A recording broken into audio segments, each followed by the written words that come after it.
Good evening, everybody. Kevin J. Johnston here. This is the Real Estate and Money Show that is every single Wednesday at 9 p.m. Eastern Time. Tonight is episode 32, Tax Court and Gold. We also have a special guest that you've seen on this show before. Kim Park is going to be joining us shortly to talk about gold, silver, and property for sale, property for rent, for lease, whatever it might be, but we prefer for sale, of course, all over Mexico and here in Panama. So we'll have Kim joining us in less than 15 minutes time. We wanted to dive right into this, everybody. And that is, I got to share this. I know on TikTok and on Kick, you're not going to see this, but I will explain what we're looking at here. Tax Court of Canada, everyone. Tax Court of Canada has become something that taught us by default that there is no authority in Canada when it comes to taxes. So the idea of taxes in Canada, they pretty much are voluntary. The only legal obligation you have for tax in Canada is to submit your income tax form, whether there's money on it or not. You actually, if you don't feel like cooperating with them, just simply put your social insurance number, first and last name, a signature, and nothing else, and send that in. Congratulations, your tax return is done. The Canada Revenue Agency, at that point, everybody is going to assess you, but it's a guess. They guess. They just write a random number down as to what you owe on taxes. Now, when you get an assessment, it doesn't mean you owe any money at all. That's just them trying to steal from you. And what we do immediately is we file an objection and demand an appeal date. So we appeal. Now, here's the way that it worked. Client of mine appeals a $70,000 tax assessment. In the appeal court, the judge just didn't like me because I've got a big mouth, and the judge knows that if he lets me speak, I'm going to win. So he denies me being their representative. Clause 15 of the Taxpayers' Bill of Rights says you can hire me or anyone of your choice to represent you. So that happened on a Thursday. We appealed that. And on the Monday, the appeal on that decision, especially the decision that the judge made to not postpone or adjourn it to get full disclosure, which my client didn't have, the new judge on the Monday's case says, I'm not going to accept the appeal on the previous judge's decision not to allow Mr. Johnston, me, to represent, but also on non-disclosure. And it wouldn't matter because the disclosure is not going to change my mind. And the judge actually said this. So when my client loses, obviously they were going to lose because tax court is not a court, it's a tribunal that is really meant to just intimidate us. Well, my client loses, but we immediately appealed that. So we still have the appeal on the first decision by a judge to not let me represent, and an appeal on the judge's decision, the second judge's decision. So that's 2 appeals on the same amount of money being owed. But then the Canada Revenue Agency, who now has technically won in appeal court, doesn't go and get a judgment in their favor against my client for the $70,000. All they do is say, well, okay, he lost in the appeal court, so let's just assess him again. And they issued a $90,000 assessment to my client, which we have appealed. So isn't it crazy that if the CRA, if the Canada Revenue Agency wins in tax court, the most that they can do is just guess how much you owe them. It's not actually a judgment. So if you lose in tax court, we just appeal everything. And it's going to be another year or so before this gets heard in tax court again for my client, which means my client is going to just never end up owing that money. Doesn't change the fact that we're still going to remove my client's name from his own house. We're going to move it into a trust, and we're also going to move all of his money into a corporate bank account and into an American bank account that we are not going to tell the Canada Revenue Agency about. Why? Last week, I told you about Chapter 10 of the auditor's guidebook, the auditor's manual, and it says that they don't have any authority. So not only does the Canada Revenue Agency not have any authority to force you to talk to them, but even the court doesn't have authority. Now, let's go through the court here. This is where it gets very interesting, everyone. This is the Tax Court of Canada's actual website. So everything I'm going to read to you is verbatim from their own website.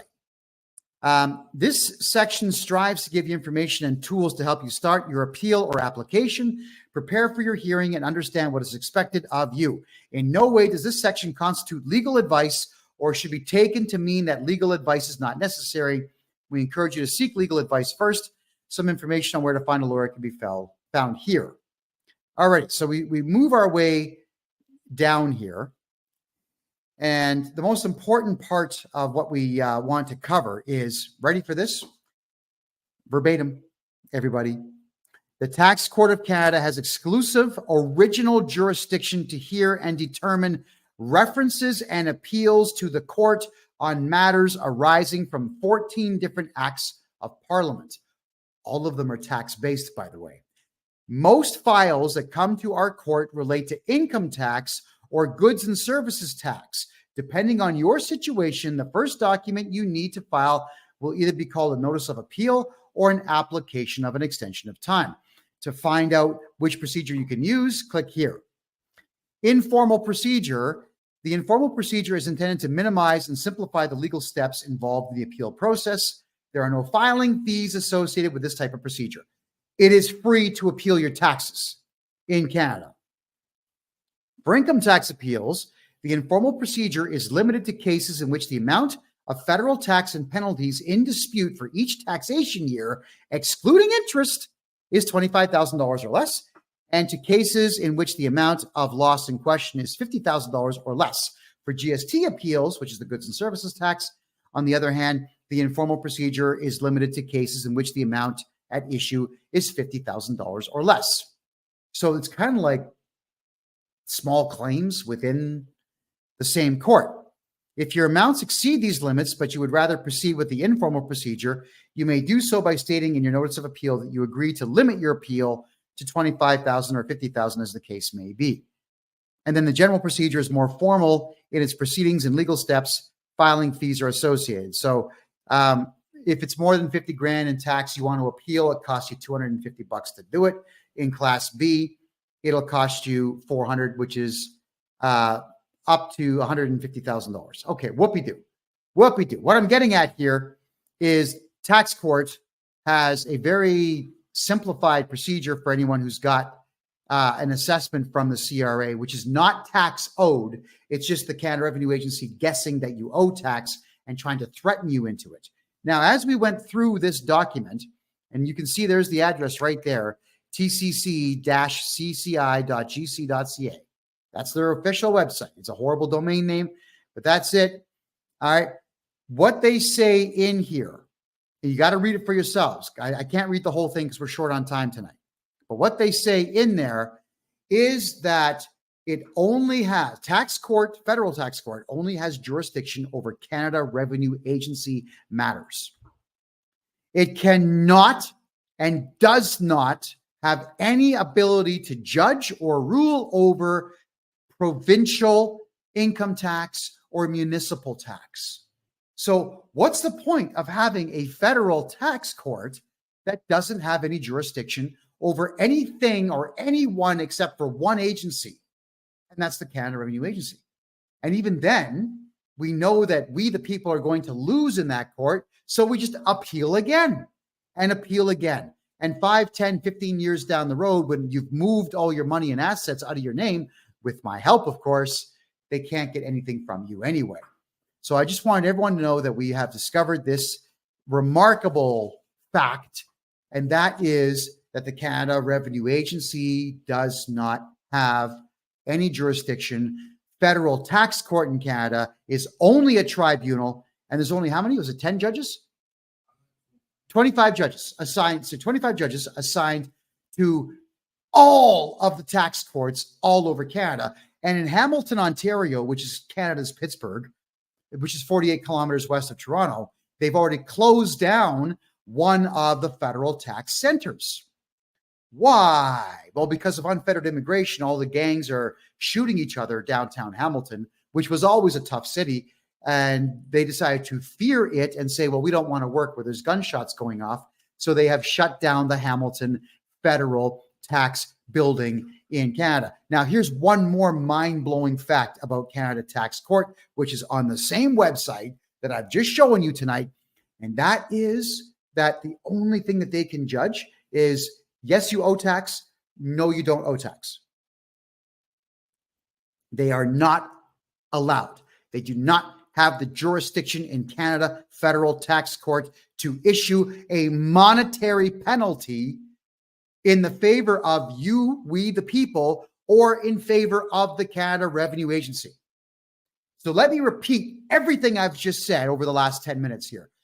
Canada's Federal Tax Court does not have any authority over provincial or municipal courts or provincial and municipal income taxes or taxes in general, and only has the ability to say, yes, you owe tax and no, you don't. And if they say, no, you don't, you can appeal that. And if you sue the CRA in tax court, they can't issue money to you. And if the Canada Revenue Agency sues you in federal tax court, the federal tax court cannot award them money either. So why does federal tax court even exist in Canada? It's just to give you the illusion that the Canada Revenue Agency has some type of power, and to give you the illusion that there's actually a due process open to all of us to beat taxes. It's not going to be in tax court. When you come to me, when you hire me to do your taxes for you and to get rid of the Canada Revenue Agency, you got to remember this. 1, I'm not a lawyer. 2, I'm not a paralegal, which means I'm not bound by any of the rules of the law society of any province. Number 3, I am not a chartered professional accountant. Do you know why that is awesome? Is because I have no license to lose. I go straight on the attack against the Canada Revenue Agency, and I bring information like this to you. Do you know, in the last 5 days alone, I have brought in 6 accounting firms are my clients now. I'm doing taxes for accountants, police, and border guards in Canada. Why? Because the Canada Revenue Agency is going after all of them too. The Canada Revenue Agency has become a bureaucratic monster with its own sentience, it appears. But so long as we follow the law to the letter of the law, they have no authority, because all they're relying on is the Income Tax Act, the GST Act, and the Excise Tax Act, which does not afford them any power except for one thing: And that is the Canada Revenue Agency has the right to send you letters. But so does every other Canadian. I can send anybody a letter that I want saying, hey, you owe me money, give it to me. Now, if they really don't owe me money, how would I get it? And how do I enforce that? Right? The Canada Revenue Agency, they don't use the courts to enforce anything. What they do is they send a letter to your bank, which is called the requirement to pay. But requirement to pay is not a legal term. It's actually theft. They have to get a court order in Canada for the bank to give your money over. And the banks figure that the odds of the CRA suing them are higher than we, the people, suing them. So they just do what the CRA says. The Canada Revenue Agency only has 50 lawyers working for it from the Department of Justice. They just do not have the manpower or the legal backing to do all these things that they threaten they're going to do. We have charged 5 Canada Revenue Agency agents with crimes so far this year, and I'm 13 for 13 on court cases against the CRA this year. Again, I'm not a lawyer, and that's why I'm winning, because I can do all the things that lawyers are too afraid to do. In Canada, lawyers do what they are told by both parties, the client and the opponent. Why? Because Canada's a corrupt place. And the only way that Canada makes money, because it's no longer a country, it's an economic zone, is the Ponzi scheme of continuing to threaten Canadians and foreigners with tax bills that are not real.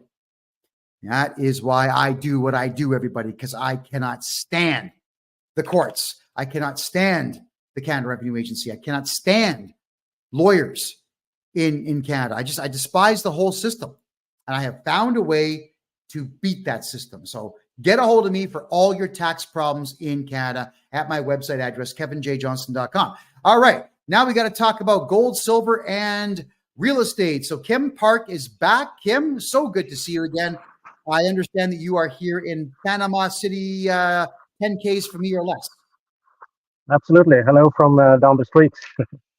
Yes. Feels great to be in Panama again. That feeling of being on the road is amazing. And I traveled many times here in Panama, and it's just an amazing country. So all about it. I know why I live here now. I mean, Panama has been so golden to me. I love this place. I absolutely do. Kim, you and I had a very long conversation last night about equity, about diversification of one's portfolio. Get your take on this agreement that we made. That is, if you want to have a diverse financial portfolio in this crazy modern world, you need to have property. Hopefully it's land, a house with land or a farm with land. Some cash in your native currency, some gold, some silver, and some crypto, preferably XRP, Bitcoin, or Ethereum, and a combination of the three. Kim, I want to get your thoughts on why it was you agreed with me on that point. Go ahead.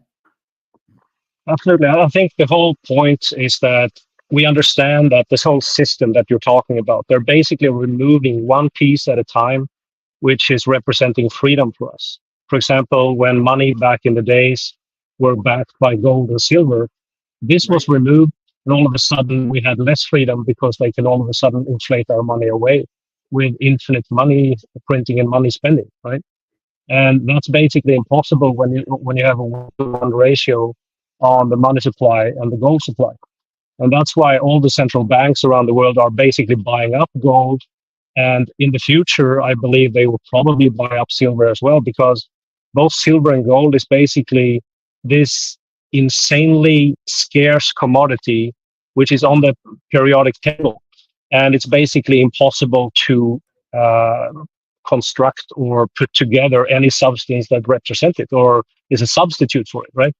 And silver is basically like the most used commodity on the planet, second only to oil. It's used in, electronics. It's used in clothing. When you're looking in the mirror, you're looking at silver. And it's used in so many things. And then you have gold, which is used in aerospace. It's used in dentistry. It's used in the jewelry market. It's about 50% of the whole gold market. So I believe that gold and silver is absolutely crucial to have in your diversity portfolio. because it's basically a commodity which you can keep physically and have the value in your hand. In this modern day world, when you have all these made up bullshit, values and commodities, and you have these ETFs, that's basically how they manipulate market, right? But if you hold the physical gold or silver, it's something that they cannot take away. And if you look at the COMEX gold market in New York, you will find that one gold position may have maybe 500 or 600 owners, but there's only one that can take delivery, right? Which means it's a big hoax, the whole system. So I think gold and silver is very important to educate ourselves on. And what you will find is that it's basically true money and true value that has been around for thousands of years. It started in a place called Lydia about 4,600 years ago in where it's now modern day Turkey. And it turned into gold coins, and they, clipped the coins to, basically debase the currency back then. So it's the same story over and over again in the Roman Empire, and that's exactly what they're doing now. They're debasing the currency to the point where it's just digits on the screen, and we are basically hoaxed into work for these fictitious numbers on the screen, which has no backing. And as you may or may not know, the past 3-4 years since the health hoax, they have printed more money than was in existence since the creation of the Federal Reserve back in 2013, which means that they have created more money in the past 4 years than was created in the whole century before. That's insane. And it's not backed by anything. So to get back to what you were saying there about gold and silver, we have pretty much statistics, like historical records of the value of gold and silver dating back just about 5,000 years.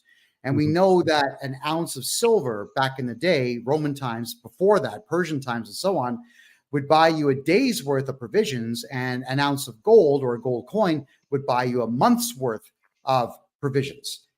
Now, gold overtook platinum in value. I believe it was 2008. Mainly because platinum was only got about 30 to 40 years of record keeping in its value. And everyone said palladium was going to be the next big thing, but it didn't surpass gold either. So I making it very clear to my children that you got to put enough money aside to buy at least 2 full ounces of gold per year. Because if you do that from age 20 to age 60, that's a lot of ounces. That's 40 plus ounces of gold if you're doing it annually. Or 80 if you do 2 a year annually. And you got to factor in that's about not quite $3,000 an ounce now Canadian, but it will be probably 10 to 15 at that particular time. Now, gold is not something that I would buy to make a quick turnover. I would do that with houses. I wouldn't do that with gold. For me personally, you can tell me if I'm right or wrong here. I would be buying gold and silver with the intent of hanging on to it for at least 10 years before I even consider selling it. It's kind of like I'm spending the money now. I will never get that money back, but I do retain the value. Your thoughts? Go ahead. Exactly. And I think, gold is the best way to store value. It's something where you can keep value very securely. And especially if you have physical gold in your hand, you know that you have the value. You don't have a counterparty. If you put the money into the bank, most people don't understand. But once you deposit the money into the bank, the money is not yours anymore. You actually signed a contract which nobody reads once you open an account, which says that you are basically the creditor. You are actually borrowing the money to the bank once you give it to them, and they can give it back if they want to and when they want to. So it's very interesting how this system that you speak of is basically hoaxing us left, right, center, and they're taking away our freedoms very slowly to the point where people don't really rise up and do anything about it because it's such a slow development. But all of a sudden, you're going to wake up one day and have no freedom. And I think gold and silver is very important. But also, I think crypto has a very important place in a diversity portfolio. Because basically, if you talk to people and listen to people like Peter Schiff and stuff like that, he's also a gold bug, but he doesn't really understand the value of Bitcoin. Because the value in Bitcoin is not that it's backed by something, but it's the possibility to transact outside of the banking system. And that has some value. And that's why you should keep some crypto on hand, and you should definitely have a place in your portfolio with crypto.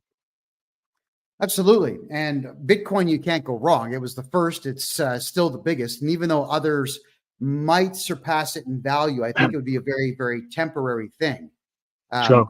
If you've got Bitcoin, and Jay says XRP, and Jay's not wrong. I mean, XRP is certainly something that I am investing in myself because I'm seeing the potential in it. But there are times, folks, if you got some extra Bitcoin there and you've made some money in a bull market, you can turn around and play some games like I did with Terra Luna. Crypto.com was selling Terra Luna for 30 cents a coin. And they also offered 30% return on staking with it. So I was earning 30% on that. It went to $90 per coin. I'm thinking, I've got 500 of these things. I don't think this is going to last. And I blew them out the door for Bitcoin. And it turns out that I was absolutely right because it dropped right back down to 2 cents. So I blew them out the door at almost $91 US value. Yeah, the interesting thing about crypto is that right now we have a very interesting market. And right now is the perfect timing to get into crypto. If one would say it's too late, I don't have the possibility anymore. Well, right now it's a very low price point for crypto. And this is going to take off not far from now because you have this halving that we had now, that's this spring this year. And after the halving, if you look at the history, each halving has always been followed by a sharp upturn. And it's not because of the markets and circumstances or whatever. It's more like it's baked in the system because they are basically producing half as many crypto. They're minting half as many crypto Bitcoins each year, which means that there's less, and the scarcity, demand and scarcity basically makes it happen. It's very easy. Exactly right. Okay, now we were talking about some cash. I mean, obviously, for me, my deepest concern with holding money in the bank in Canada, we've seen after the truckers' convoy that thousands of bank accounts got shut down. I do taxes professionally. I get people out of tax debt very quickly. And I can tell you that the vast majority of my clients have got some kind of a threat on them to take their money out of the bank. And I'd say a small percentage of clients that we don't get to their paperwork fast enough, the banks just give it. They just give it to the CRA. So there's no such thing as secure anything in Canada. The banks will just give your cash away whenever they are told to do so. Pointless. So one of the solutions is, everyone, that you can open up a corporation in a great state like Florida, Montana, or Wyoming. And if you are a Canadian citizen or anybody who's outside the States, you can go ahead and do that online. Just register a corporation for $95. You have to have an American address. So a lot of these lawyers in the States, they're really serious about making money. So you can pay them between $300 and $400 US a year for an actual American address. Your mail goes to your lawyer now. They open it, scan it, email it to you, and shred it. I mean, that is incredible stuff. And when you have a U.S.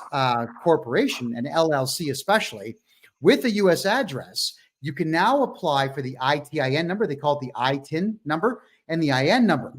And the IRS is going to just give it to you because they want commerce to take place. So with that, everyone, now you can open up a bank account with a bank like Relay. Relay is like Tangerine and Coho. It's a virtual bank. Now you've got an American address, you've got an American corporation, you have an American bank account. You can move all your money out of Canada into the United States, just like that.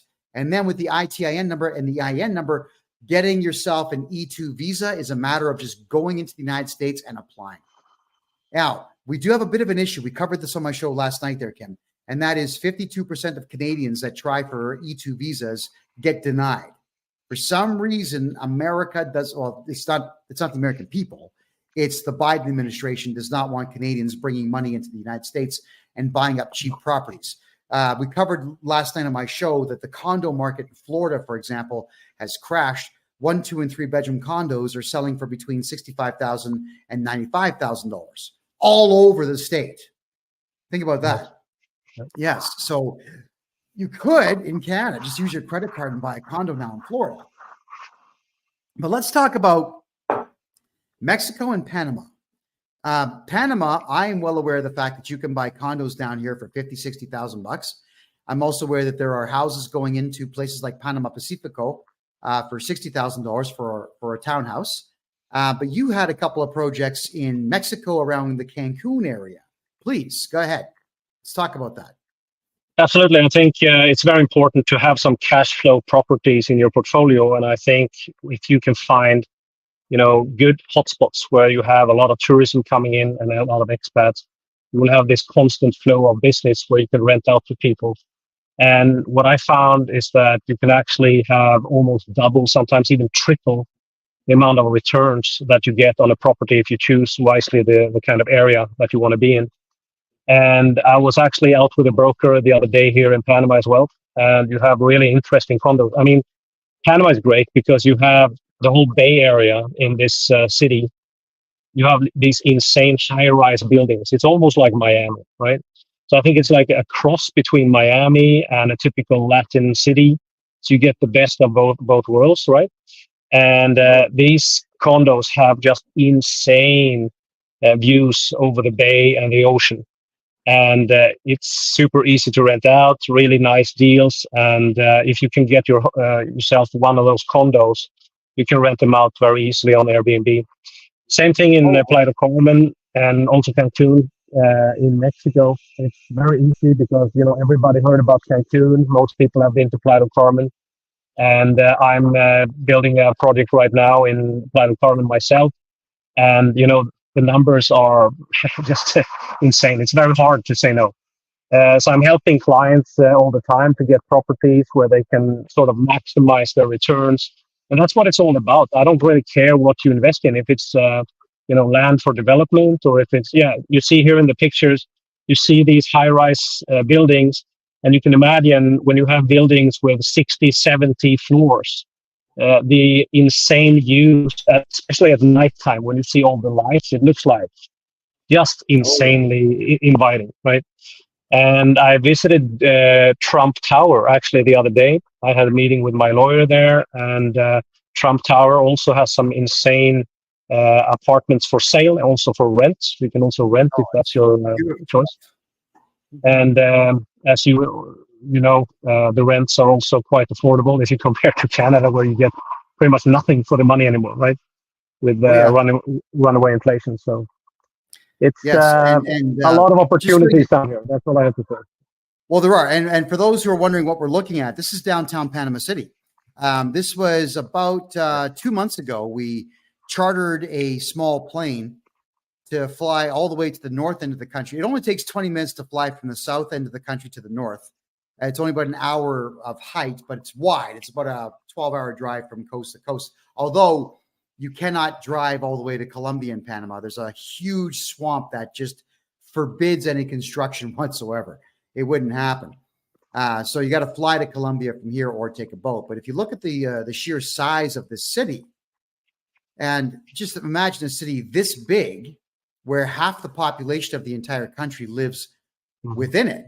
Look at all the opportunities here. What you're looking at, this area is close to the airport. This is the far east side of Panama City, where there's a lot of warehouses for sale. We're looking at 5,000 and 6,000 square foot warehouses that are selling for less than $200,000. We could turn that into a combination of things, bachelor pads and a studio and a trade school, whatever we want to do.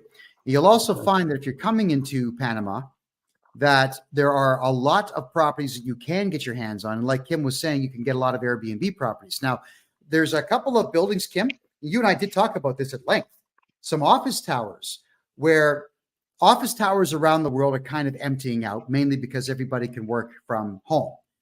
Like yourself, you and I are doing a show, you're in a restaurant and I'm in a condo. I'm on a 7-year-old laptop. You're on a cell phone. It's amazing what we can all do with our technologies, right? So office towers need to have a new conversion rate. So we were talking to a couple of office towers where they've got entire floors for sale, where all we got to do is get in there, gut the office stuff that's in there, and turn them into interesting residences, Airbnbs, condos, or even schools. So why not? Just come down and look for the opportunities, everyone. Oh, yeah. And Kim, here's the really cool part about the city. Small planes are not supposed to fly over downtown like this. But we asked the pilot, could you call in and tell him there's some rich gringos in the plane? So he gets on there, and in Spanish he says, oh yeah, we have rich gringos in the plane. Can we do a flyover? And he got permission from the tower to do a flyover. So I'm going to just advance a little bit here so you can see how close we got to the tops of the buildings. The rich white guy comes down and bosses things around, people around. Well, there's no white privilege in North America at all, contrary to popular belief, but there is in Panama. Yeah, but this is the truth. I mean, when you go abroad, and especially in Latin America, a lot of people have heard about, oh, it's so dangerous and it's so risky. But what you will find is that people are extremely welcoming to foreigners. It's like this endless help that you get everywhere. People are so helpful, and I had people, just because I asked for directions, they're on their way to work and they have very little time, but all of a sudden they have all the time in the world just because they want to help me, they want to show me. So people are so helpful, and that's what people are gonna realize once they come down here. But about opportunities, I completely agree. There's so many opportunities. It doesn't matter what kind of concept you have, and you can definitely find a good piece of property to construct this concept. And once you get that in there, you've basically filled the gap in the market, and you can start to cash flow very nicely. And that's a very important part of our portfolio. So I completely agree. Yeah. And as Kim said, everybody, if you want to really diversify the portfolio, it is a good idea to have rental properties, even if it's the type of thing where you've got yourself a piece of land with a house and you build 2 smaller houses and rent them out. Sure. Yeah. We're at the point now where everybody wants to look for something different. Everybody likes to do the thing with the phone, right? They got the phone. Look at me. Look how great my life is. Look at me. Look, yeah, they got all the posing going on. So people are looking to rent more interesting things. And I found there's a guy online that grabbed a whole bunch of old boxcars and turned train boxcars into apartments, into Airbnb apartments. Yeah. Pretty cool idea. People are putting that stuff up on Instagram and TikTok and Snapchat, and all of a sudden this guy's booked forever. So if you do have any particular type of imagination, you can really do what you want here. Kim and I also had a good laugh about this. We always have to build grease into the price. Grease is good. Everyone says, well, it's Panama, it's corrupt. Well, every country's corrupt. Panama's not different that way. Costa Rica's corrupt. Mexico's corrupt. Canada is corrupt. The United States is corrupt. Right? It's just that normal people like us, we don't have access to it back in Canada or Europe or wherever. I mean, down here, you'll find that you can get things done. And that's what I like about Latin America. It's figure outable. It's absolutely doable. Whatever project you set out to do, right? So just to give you an example of what I'm talking about, I was building a backyard hockey rink in my hometown of Mississauga to the immediate west of Toronto. And it took me 6 months to get a permit to have a fence built around the hockey rink that's 8 feet high. Because for some reason, 5 feet 7 inches is the maximum height, but you can add trellis if you want for another 11 inches. What's the difference between trellis and an 8-foot fence, aside from the 1.5 feet? Exactly. And it's all this regulation that's basically building year after year after year. But if nobody's cleaning up and getting rid of old bad regulation, eventually all this regulation is going to build on top of all of society, and all of a sudden nothing is legal anymore, right? So it's a very bad situation where you have countries where the bureaucracy is just like insane to navigate. And I think down here, what I found when I came down here was that everything is doable as long as you have the right contacts. And as we said before, both me and Kevin, we have a lot of contacts both in construction, real estate, and also in immigration. So if you wanted to, I showed this residency card here before to Kevin. I picked it up this morning. So I got my residency right now in Panama. So if anybody's interested, we also have a way of fast tracking your residency down here in Panama. And as we discussed before, there are vast opportunities to reduce your taxes if you do business down here. And you can even move your money into the country tax-free. That's something that Kevin may have talked about in the past, right? We have, and to open up a bank account, if you're a Canadian or an American citizen, to open up a bank account down here is a flat rate $9.50 Canadian. It's just a passport, second piece of government identification. Then you've got a letter from your bank to prove that you exist, and a bill, a utility bill, cell phone, Netflix, internet, whatever it might be. Now, Kim, you're going to love this one. I went out of my way. I worked very hard on this with the banks down here in Panama. I'm telling them that a lot of Canadians just cannot get access to their Canada Revenue Agency accounts. So if the banks are wanting a tax return, Canadians can't get them because the CRA is not giving it to them. So I asked them, like, knowing that the Canadian government is not cooperating with Canadian citizens, how do we skip that step? And it turns out that they will take the letter with your bank and a meeting over Zoom or over Skype or wherever it might be, so long as you can do things like take your passport and open it up for them, answer their questions, and congratulations, you've got a bank account. So what I do every Friday morning, I walk over to the bank, I take everyone's applications with me, I sit down with the bank manager, and the accounts just get opened one at a time, and they will set up the Zoom calls where I sit in the bank manager's office, like I'm wearing a tie in Panama. That's hot, but we sit, we talk, and the accounts just get opened up, assembly line. And now you're down here, and we're adding residencies to that service list. So it's time to start really getting your money out of Canada, folks, because Absolutely. And I think it's very important to mention also for the viewers, if you are a Canadian, I think you know from the past what happens when the government gets too much control. They basically empty and freeze the bank account of hardworking, honest Canadian people just because you have a viewpoint that they don't like, right? And this is so important. This is the reason why you need a portfolio, diversified portfolio with gold, silver, Bitcoin, cash flow, real estate. You need multiple residencies because it's not getting better. When has a government ever improved freedom for the people? All they are thinking about is to improve their benefits for the people who are working in the government, right? So I think we haven't seen anything yet. And what's going to happen is that people who say that, okay, I'm going to leave once it gets too hot, when it gets really worse. But it's moving so slowly that you will never feel that it's too hot. It's never going to be so bad that you feel that you're going to leave. So the time to set up these, multiple residencies, these insurances with Bitcoin and gold and silver and start investing and educate ourselves, that time is now. And I started buying gold and silver back in 2016. And I felt that I was late to the game, and I was annoyed that I didn't start investing back in 2002, 2003, when gold was like $200 an ounce. So if you're sitting there now and you're thinking, oh, but I'm too late anyway, the thing is, you haven't seen anything. The gold prices are slightly moving upwards, but with this insane money printing and this insane runaway inflation that's coming like a tidal wave, you're going to see gold and silver prices soar and skyrocket to insane levels in the coming year. You certainly are. And I'm glad you brought that up. And that is inflation in Canada and the United States is out of control. And I mean completely out of control, to the point now where we're not even sure which housing markets are going to be the ones to crash first.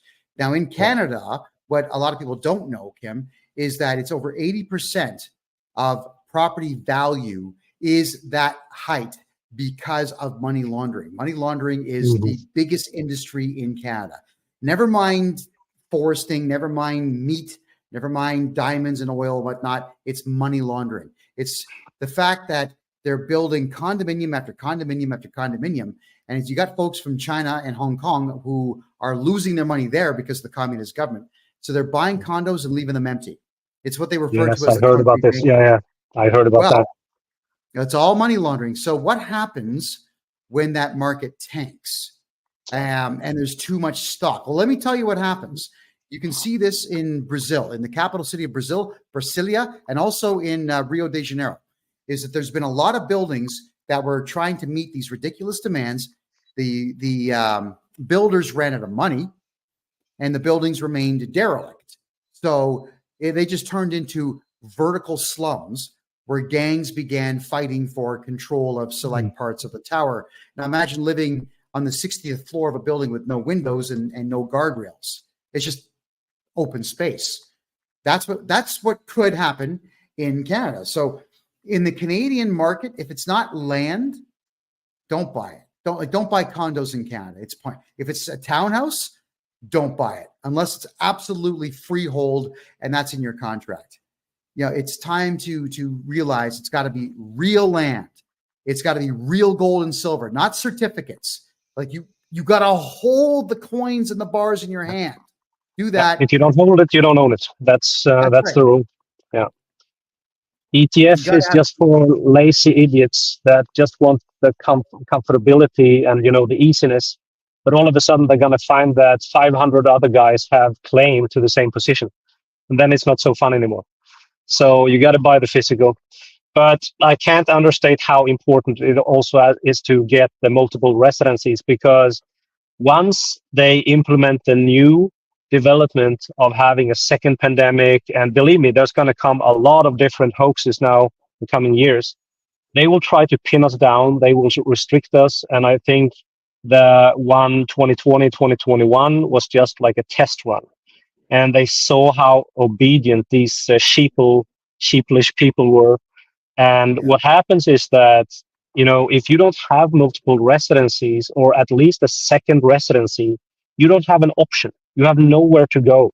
So if you sit with one residency or one citizenship, and that country put on restriction after restriction, and they make you stay in the country, you have no ability to transact, central bank digital currencies and the social credit score is just around the corner for a lot of Western countries. And once that hits, you have nothing you can do about it. But if you have multiple residencies, you have the freedom of movement and you can get out. And that's why I've been fanatic on, trying to help as many clients as possible to get as many residencies as it's humanly possible, because you're only as free as your options, right? I agree fully. Now, Randy's asking me in the room here, do I buy gold and silver? Of course I do. 99.99. I always got to make sure that I'm doing this as regularly as possible.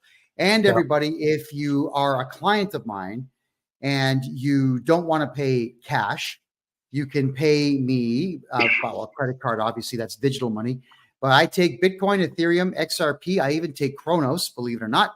And by all means, you could pay me in gold and silver. Obviously, 99.99. Some people will do this, Kim, is that they have a lot of gold and silver lying around, and they will choose to pay me with it. And to me, it's currency. Yeah, I take, Kim. Sorry. There's a company in Canada. It's called Canadian Tire. It's everything in there is either medium range or good, not dynamite, just good. Anything you would ever want for a home or a condo is in a Canadian Tire store. And they used to have their own, actually they still do, but they had their own money that they started printing back in the 50s. Yeah, it was 1 cent, 2 cent, 5 cents, 10 cents. When I was doing taxes for people in Canada, they could also pay me at that point in Canadian Tire money, because you could take this Canadian Tire money and go to a Canadian Tire gas station and fill your tank with it. So look, guys, it's currency. Gold, silver, Bitcoin, Ethereum, XRP, 100%. Kronos. And just one thing I want to mention there, don't make the mistake of, if you are certain that you want to leave, you want to create a backup plan, you're serious about doing this, don't make the mistake of buying gold and silver before you leave, because that's basically the only weak point of gold and silver, that you need to transport it. And if you have, for example, gold or silver bars, sometimes it can be difficult to transport. But what I found was that when you go to another country, in many cases, they check your bag, but they never frisk you.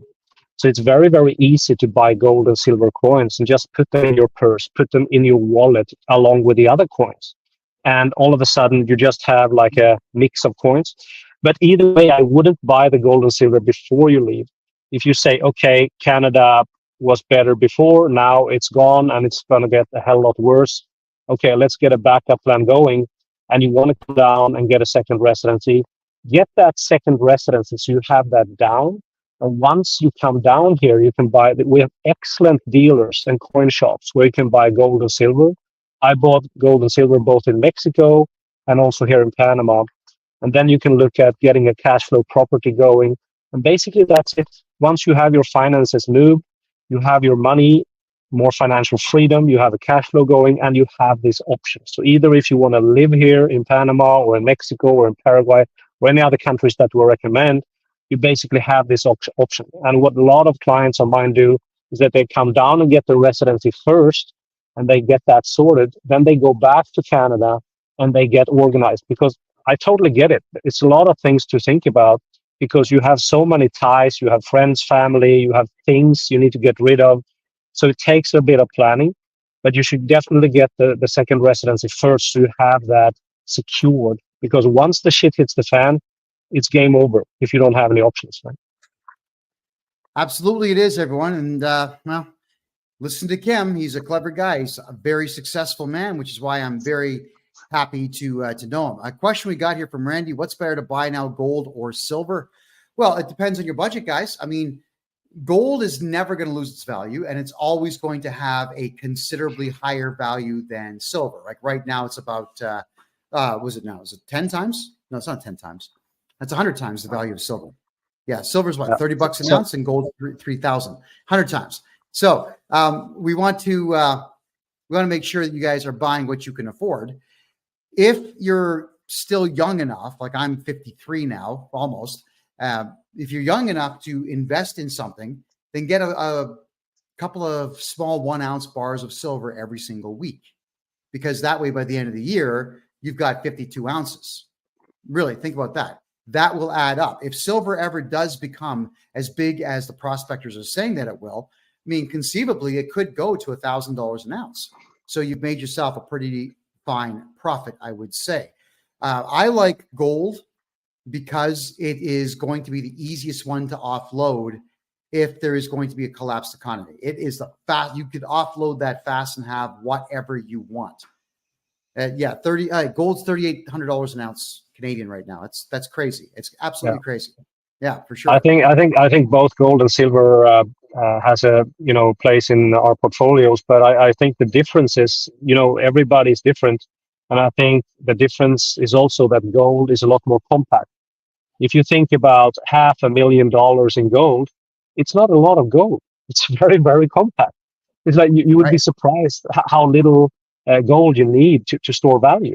So if you want to, move around in the world and you're thinking about, okay, maybe I should just buy a few gold coins, then I can bring them with me in my wallet.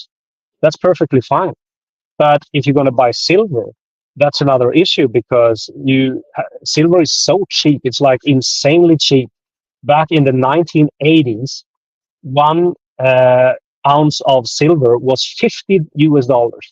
Today, it's 30. What other products or commodities do you know that's discounted from the 1980s price? It doesn't exist. So silver is like insanely undervalued. But either way, I would still put my money into second residency first. And once you get down here, you can buy gold and silver cheaply and safely down here. But I still think, just like you, I like the fact that gold is very liquid. Everybody knows about it. It doesn't matter where you are on the planet. Everybody knows about gold. You can basically trade it or sell it anywhere. Obviously, silver is famous as well, but it doesn't hold as much value. And you need basically, shoe boxes of silver just to store the same value as maybe a small gold bar, right? So that's the difference as well. Correct. Now, Grigo makes a good point here. If you travel with more than 3 ounces of gold now, based on the value, and you don't claim it, they'll take it from you. Okay, you do have to be careful with that. When you're traveling with gold coins and whatnot, you do have to be careful, because when I flew from San Jose, Costa Rica, here to Panama City, as I was leaving the airport, or getting on the plane, sorry, what they said was, do not bring more than $10,000 equivalent in US dollars. So because gold, I guess 3 ounces of gold would probably be less than 10,000 US at the time, I'd be okay with that. But you know what else they listed on top of gold, silver, cash, and gems? Sports equipment. You could not bring more than $10,000 worth of sports equipment into Panama from Costa Rica. Just like in Costa Rica, you cannot drive a rental car from Panama into Costa Rica. Remember we talked about this? Yeah. Soon they will start taxing your pink bikini underpants as well. Oh, then I'm in trouble. Exactly. Yeah. Panama's rental cars are about 1/10 the price of Costa Rica's. So we were hoping to fly to Panama, rent a car, drive to Costa Rica, and keep the car working in Costa Rica. Costa Rica government won't let that happen. So the governments in Latin America are trying to protect their own local economies, which I understand and I do respect. So as Kim said, if you're going to move to Panama permanently, then buy your gold and silver here. Don't try to transport it unless you've got something like 9 ounces and you've got a family of 5. You can all carry a little bit and you're going to be okay. Right. But consult with me and Kim before you bring anything to Panama. We don't want to see you lose it. Kim, we're out of time. Any concluding statements? Yeah, listen, I just want to mention that I was raised in a place just like Canada. I was raised in Sweden. I spent also 20 years in Norway. And, we had a great time for a while. The society was great. We had a lot of good stuff going. I had an ex-girlfriend in Canada. I spent some time in Canada as well, back in 2006. Canada was a great country. But look at it now.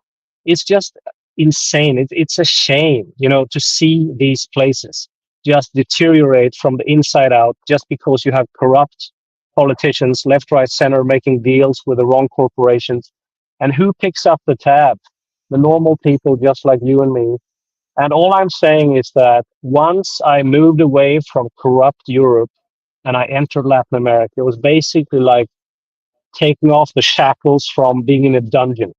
And when you come over to Latin America, you will not only see that your dollars go so much further down here, whether it's gold, silver, real estate, food, rent, everything, but you will also find that the people down here are extremely friendly. I cannot underline this enough. A lot of people think that Latin America is so dangerous. If you look at places like Toronto and all these big cities in Canada, look at the streets in the States. You have drug users left, right, center. You have people who are basically robbing people and committing crimes in broad daylight. It's just insane to see the development. And the Toronto police have told you to leave your keys at the front door so the thieves can take it. And all of these insane policies. If you defend your home from somebody breaking in, you will probably get arrested, right? So all I'm saying is, like, if you agree with one or two or all of the points that I mentioned, maybe it's time to prepare a plan B.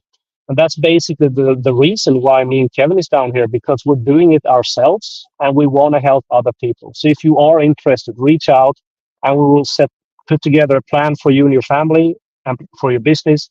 You can start paying 0% taxes. You can enjoy better climate. You can enjoy lower prices and get a really good cash flow property going. And you will never look back. Believe me, I've never been happier. I've moved my whole life over from Europe to Latin America. I will never, ever go back. It will not happen. So I leave it with that. But I think Latin America is a solid choice if you want to have an upgraded life. That's all I'm saying. I think it's the future. Kim, thanks for being here. Good to see you again. Kim Park, everybody. Thank you. If anybody wants to know anything about getting themselves a residency in Mexico, Panama, or Paraguay, Kim Park is the guy. If you want to get a hold of him, just jump over to my website right here, kevinjjohnston.com, and I will get you Kim's WhatsApp number. I'll get you Kim's email address, website, and you and Kim can talk and get that all figured out. And as Kim said, Latin America is the future, folks. Latin America and South America are competing directly with the United States and Canada. And as Canada and the United States sink into depression, Panama, Colombia, Argentina are growing. Panama is going to be a G20 country in 10 years. Mark my word. Now's the time to invest. I live here. Look how clean my skin is. Look how happy I am. Look how stress-free I am. I love this country. I'm having the time of my life. And don't forget, tomorrow we have Lisa Robinson back on the show. That's the Kevin J. Johnston Show. That's my political show every Tuesday and Thursday at 9 p.m. Eastern time on freedomreport.ca. I appreciate you being here. Thank you and good night.